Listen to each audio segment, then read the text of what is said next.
Hello everyone, नमस्कार। मैं हूं सुनील और आप देख रहे हैं विजडम अनप्लग्ड। आज हम डिस्कस करेंगे राइट टू एजुकेशन एक्ट 2009।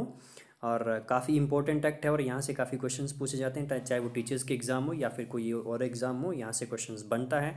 और इसमें हम डिटेल से चर्चा करेंगे और सारी चीज़ों को डिस्कस करेंगे। इंपॉर्टेंट क्वेश्चंस एमसीक्यू भी लेंगे और इस वीडियो को देखने के बाद, एक्ट को डिस्कस करने के बाद आप लगभग हर क्वेश्चंस का आंसर दे पाएंगे जो आपको आरटीई से पूछा जाएगा। तो चलिए शुरू करते हैं। तो चलिए एक कोटेशन से शुरू करते हैं हम। Aim of education is to produce healthy minds not jobs. बिल्कुल सही कहा है कि जो आपका शिक्षा का जो उद्देश्य है, बच्चों को हम शिक्षा देते हैं उसका उद्देश्य है कि सोसाइटी में हेल्दी माइंड को क्रिएट करें हम, उसका मानसिक विकास हो, विजडम बढ़े उसकी, ना कि जॉब ओरिएंटेड हो ओनली। क्योंकि अगर आपका विजडम बढ़ेगी, हेल्दी माइंड होगा, उसका मानसिक विकास होगा, तो फिर वो किसी भी काम को करेगा वो अपने बेस्ट तरीके से करेगा। फर्स्ट क्वेश्चन लेते हैं। Full form of right to education act is. जो राइट टू एजुकेशन एक्ट की फुल फॉर्म है, एक तो है राइट टू एजुकेशन एक्ट और दूसरा है आपका right of children to free and compulsory education act. तो इसमें आपका ऑप्शन होगा D, right. Question number 2, right to education act 2009 based on which article of constitution of India. Answer होगा इसका आर्टिकल 45। कैसे, मैं आपको बताता हूँ, बहुत इंपॉर्टेंट है। 3 आर्टिकल हैं जो शिक्षा से रिलेटेड है। एक है आपका 45, एक है आपका 21A और एक है आपका 51K। ठीक है, याद रखना आपने इसको। 45, 21A एंड 51K। अब जब आपका राइट टू एजुकेशन, ये आपका फंडामेंटल राइट नहीं बना था। 80 क्या हुआ कि 86वां संवैधानिक संशोधन हुआ, 86 कॉन्स्टिट्यूशनल अमेंडमेंट 2002 में, जिसमें कि आर्टिकल 21A इंसर्ट किया गया और ये फंडामेंटल राइट बना दिया गया कि 6 और 14 साल के बच्चे जो हैं वो आपको फ्री और कंपलसरी एजुकेशन ले सकते हैं और ये उनका फंडामेंटल राइट है। और गवर्नमेंट को लीगली ऑब्लिगेशन हो गया कि वो बच्चों को फ्री एजुकेशन प्रोवाइड करवाए। इससे पहले आर्टिकल 45 का सारा था। आर्टिकल 45 के तहत फ्री और कंपलसरी एजुकेशन था, लेकिन ये गवर्नमेंट स्टेट की डायरेक्टिव प्रिंसिपल में था। डायरेक्टिव प्रिंसिपल जो नीति निर्देशक तत्व हम कहते हैं, डायरेक्टिव प्रिंसिपल में जब ये मैटर था इस आर्टिकल के तहत, तो उसके ऊपर कोई ऑब्लिगेशन नहीं थी कि ठीक है मिल रही है तो ठीक है, नहीं मिली है तो कोर्ट में कोई नहीं जा सकता था। लेकिन जब से ये आपका 86 कॉन्स्टिट्यूशनल अमेंडमेंट हुआ, 21A इंसर्ट हुआ, फंडामेंटल राइट बना, उसके बाद कोई पर्सन कोर्ट में जा सकता है, यानी कि legally enforceable by court for violation जो हो गया ये। ठीक है, गारंटीड फंडामेंटल राइट दिया इसने 21A ने। अब कोर्ट जा सकते हैं, यानी कि सरकार के ऊपर ऑब्लिगेशन आ गई है, उसकी ड्यूटी बन गई है कि उसको किसी भी हालत में जो है बच्चों को 6 और 14 साल के बीच में बच्चों को फ्री और कंपलसरी एजुकेशन देना ही देना है। तो इसमें इसको ये हुआ आपका 21A। 21A मीन्स आपका फंडामेंटल राइट। 45 जो था वो आपका डायरेक्टिव प्रिंसिपल के अंडर प्रोविजन था। जब आपका ये राइट टू एजुकेशन एक्ट आया, उसके बाद जो अब फ्री और कंपलसरी एजुकेशन जो आपका आ गया आर्टिकल 21A के तहत, और आर्टिकल 40A को रिप्लेस किया आपका, इसमें डाल दिया 6 साल से कम बच्चों को प्री प्राइमरी एजुकेशन देना। वो भी आपकी कंपलसरी नहीं है देना, लेकिन गवर्नमेंट का ये कर्तव्य बनता है। ठीक है, इसमें ये डाल दिया। और तीसरा जो आर्टिकल है आपका 51A, सॉरी के, ये पेरेंट्स और गार्जियंस से रिगार्डिंग है बच्चों के, जो बच्चे स्कूल में पढ़ते हैं या 6 या 14 साल के बीच में जो बच्चे हैं, उनके जो पेरेंट्स हैं, उनकी ये ड्यूटी बनती है कि वो एनवायरनमेंट दे बच्चों को, मतलब कि माहौल दे, ताकि वो इस जो आपका फ्री और कंपलसरी एजुकेशन है इसमें एनरोल हो पाएँ। ये आर्टिकल ये सजेस्ट करता है पेरेंट्स को। तो ये 3 आर्टिकल जो है एजुकेशन से रिगार्डिंग, इनके बीच में डिफरेंस क्या है मैंने आपको बता दिया। और 1 अप्रैल 2010 को ये जो एक्ट था राइट टू एजुकेशन, ये लागू हुआ। क्वेश्चन नंबर 3 है कि राइट टू एजुकेशन एक्ट जो है उसमें आपका कितने सेक्शंस हैं। तो इसमें 38 सेक्शन है, सिंपल। नेक्स्ट क्वेश्चन, ये काफ़ी सिंपल सा क्वेश्चन है। आपको दिख रहा है कि राइट टू एजुकेशन एक्ट कहाँ नहीं लगता है हिंदुस्तान में, एक स्टेट को छोड़ के, आपको पता ही है, जम्मू एंड कश्मीर, यहाँ पे 370 है। राइट टू एजुकेशन कह रहा है कि राइट टू एजुकेशन एक्ट के तहत कितने साल के बच्चों को फ्री एंड कंपलसरी एजुकेशन का प्रावधान किया गया। 6 से 14 साल के बीच में बच्चों को फ्री और कंपलसरी एजुकेशन का यहाँ पे प्रावधान किया गया है। क्वेश्चन नंबर 6 से एलिमेंट्री एजुकेशन कहाँ से कहाँ तक कवर करती है। तो फर्स्ट क्लास से लेकर के 8th क्लास को कवर कर एलिमेंट्री एजुकेशन कहते हैं। जो आपका फर्स्ट से 5th क्लास है उसको हम प्राइमरी कहते हैं, और आपका 6ठी से लेकर के 8वीं तक जो होता है, 6 to 8th, वो आपका होता है अपर प्राइमरी। क्वेश्चन नंबर 7 कि ये बोलता है कि राइट टू एजुकेशन एक्ट में कितने % बच्चे जो हैं वो आपके जो आपके प्राइवेट स्कूल हैं उसमें कोटा रखा गया है कि भाई 25% आपके वीकर सेक्शन ऑफ सोसाइटी के जो बच्चे हैं वहाँ पे एंट्री लेवल पे उनकी एडमिशन होनी चाहिए। यानी कि अगर 100 बच्चा एडमिशन ले रहा है किसी पब्लिक स्कूल में, उसमें से 25% जो है आपका वो वीकर सेक्शन शेड्यूल ट्राइब और शेड्यूल कास्ट के बच्चे वहाँ पे उनको रिजर्वेशन मिलेगा। देखिए क्वेश्चन नंबर 8 काफ़ी इंटरेस्टिंग है, इसको मैं सिंपल तरीके से बताता हूँ आपको। यहाँ पे एक टर्म यूज़ की गई है the age appropriate classes.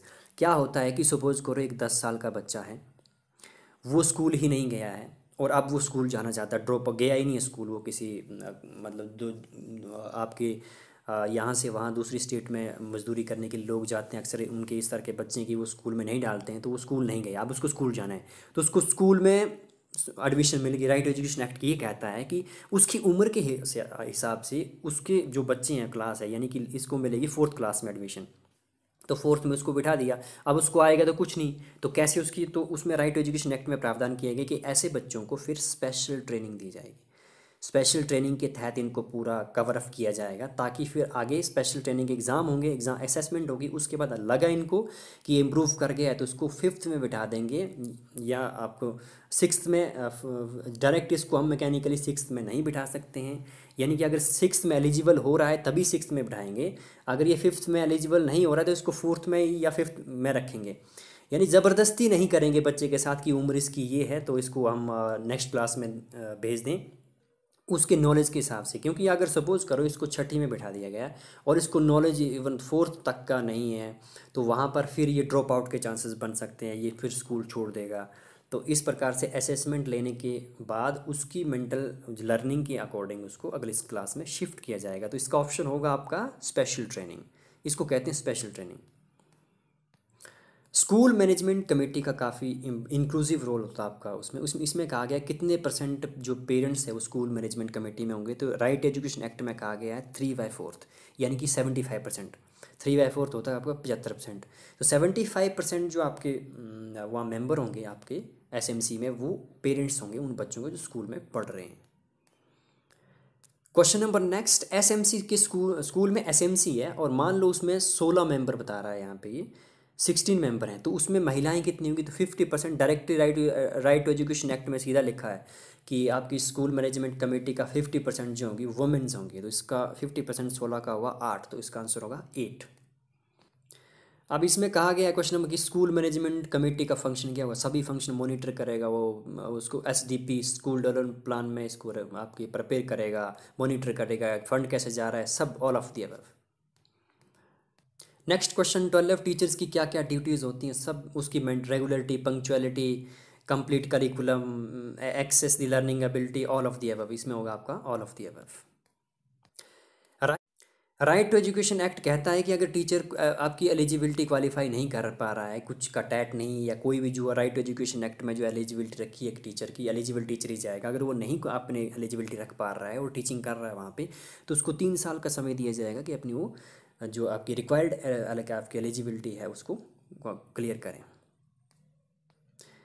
Right to education act कहता है कि टीचर ना तो ट्यूशन पढ़ाएगा, ना वो उस बच्चों को पीटेगा मारेगा, ना वो किसी तरह का डिस्क्रिमिनेशन करेगा, तो all of the above is right answer. देखो ये काफ़ी अच्छा क्वेश्चन है। मैं आपको इससे पहले बता दूं कि प्राइमरी स्कूल में 30 बच्चों पे एक टीचर होता है और आपका अपर प्राइमरी स्कूल में 35 बच्चों पे एक टीचर होता है। तो यहाँ पे पूछा है कि आपका प्राइमरी स्कूल है और उसमें 98 बच्चे हैं, तो कितने टीचर होंगे, तो 3×3 = 90, तो इसमें आपके 60 के ऊपर 3 ही आपके टीचर होंगे, तो इसका आंसर होगा 3, यानी कि ऑप्शन ए। क्वेश्चन नंबर 16, 7वीं क्लास का आपकी 7वीं क्लास है और एक टीचर्स कितने, तो 35, मैंने आपको पीछे बता दिया कि 6 to 8 में आपका रेशियो है टीचर और स्टूडेंट का 35:1, तो इसमें 7th क्लास है तो 35 चिल्ड्रंस पे एक टीचर होगा। Number 17, number of working day in academic years for class 3 primary, ये आपका 220 सीधा 220 आपके वर्किंग डेज होते हैं एकेडमिक ईयर में according to right to education act. जो आपके नंबर ऑफ इंस्ट्रक्शंस आवर्स होते हैं क्लास 8 तक है, तो क्लास 8 तक तो होते हैं आपके 1000 होते हैं और 1080 होते हैं आपके 9वीं से 12वीं तक, ठीक है, तो इसका आंसर होगा डी 1000।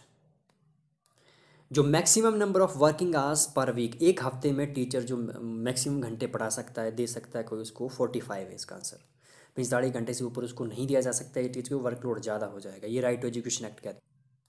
क्वेश्चन नंबर 20, लिटिल सा इसमें कन्फ्यूजन थोड़ा सा। 10 साल का बच्चा है और कभी स्कूल नहीं गया, तो कौन सी क्लास के लिए वो एडमिशन लेने में एलिजिबल है? तो 4th क्लास में एलिजिबल है वो, लेकिन यहाँ ऑप्शन नहीं है, तो none of the above. Next question यहाँ पे काफ़ी अच्छा है। As per the model rules an upper primary school should be located within dash kilometer from the habitation. घर से कितने किलोमीटर दूर तक जो आप अपर प्राइमरी, तो 1 से 5 तक प्राइमरी, और 5वीं से 6ठी से लेकर के 8वीं तक आपका अपर प्राइमरी हुआ। तो अपर प्राइमरी में कंडीशन है 3 किलोमीटर की, और प्राइमरी में कंडीशन है 1 किलोमीटर की। तो यहाँ अपर प्राइमरी पूछा है तो 3 किलोमीटर होगा, अगर प्राइमरी होता तो 1 किलोमीटर होता। ठीक है, यहाँ पे कहा गया कि as per the provisions of right to education nodal agency, nodal academic authority of state will be. तो नोडल जो एकेडमिक अथॉरिटी होगी राइट टू एजुकेशन के अकॉर्डिंग, वो होगी आपकी स्टेट की काउंसिल, SCERT। कहीं पे ये SIERT सेम चीज़ है।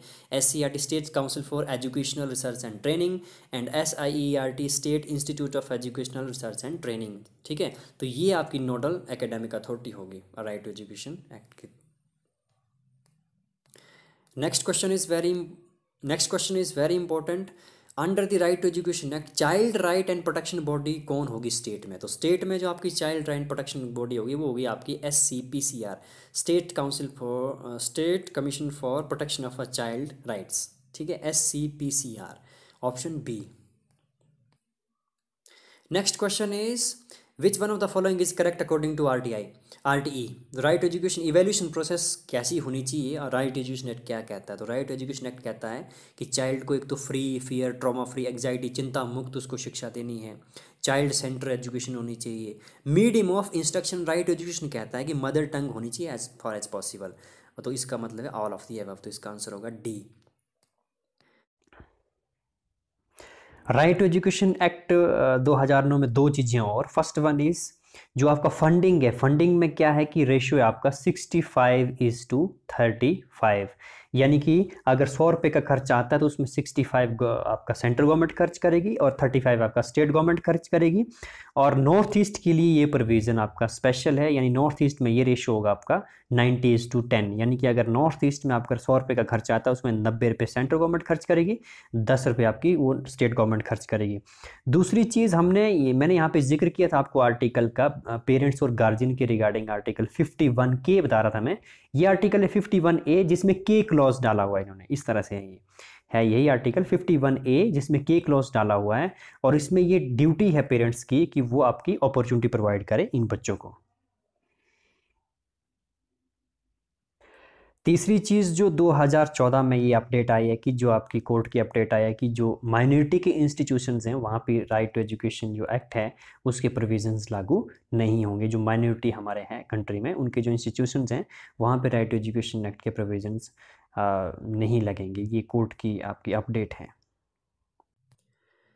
So this is all about right to education act 2009। मैं उम्मीद करता हूँ कि आपको वीडियो पसंद आई होगी। ऐसी एजुकेशनल वीडियो आगे भी आती रहेंगी। सब्सक्राइब नहीं किया है तो आप कर सकते हैं अगर आपको पसंद है, क्योंकि अगर आप सब्सक्राइब करेंगे और बेल आइकन को प्रेस करेंगे तो उसका फ़ायदा ये होगा कि आपको आने वाले समय में अगर मैं कोई वीडियोस डालता हूँ इस तरह की तो आपको नोटिफिकेशन आएगी। Thank you so much for watching.